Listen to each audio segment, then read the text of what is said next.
যদি তোমার হরি পিঠা বানাইলেও তোমার হাতে একটা পিঠা দিল না, হেন তো করলাম মেয়েরা আই না নিজে হাতে পিঠা বানিয়ে আমি যে কটা খেয়ে রে সেই কটা খাওয়াই দিব। মা আমার হরি না অমনে কোনটা বানা আমার দেয়া না আমি 2 চাই কাকে বাপ মা হাতে বানাই খাও আমি দিয়ে হাম না। গেদি তোমার যদি কোনো পিঠা সিরা খাইবেন মন ধরে আমার কইও, আমি তোমার বানিয়ে টানি খাওয়াই দিব। হরির কাছে কোনদিনও চাইও না, দিল্লি দিব না দিল না দিব।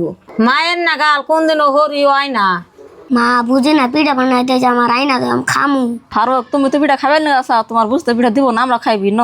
আমার মেলা পিঠা খাবার মন ধরছে, কেমনে করে আইনা দিবা দেও।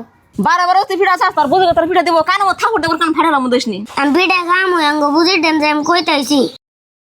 মা তুমি ঠিকই কইছা, মায়ের মতন কিন্তু হরিও না। বুঝি আমার একটা পিঠা তো আমি খামু। তোর কে আর পিঠা দিব? আমার মেয়ের যে বস্তু বানিয়ে দে তোর উপরে যে ভরসা না পিঠা টিঠা দিয়ে আর নাইতে যা। বাবু বুঝি না দিল আমি যাই গে। কে ফারুক তোর কই না তোর বুঝি পিঠা দিব না তাতে আইছ আপনি পিঠা বানাই খাওয়ামু। খারান ভাবি আগে যাইন না কি কোন বুঝাবো ডাক করুন কে ভাবি আনলে খারান। আর মা তুমি মত না দিয়ে আমার হরি না করবেন চাও ছোট বলা নাকি পিঠা নিয়ে গাইছে পিঠা দিতা তুমি সেই পিঠা না দিয়ে তুমি খেতে লাই পিঠা আমু খান আমি গেলাম। গেদি তুমি যায় না, আর আমি পিঠা দিতেছি। ধরো দাদু ভাই তুমি পিঠা খাও এনে বইয়া, আমার অমনে করাটা ভুল হয়েছে।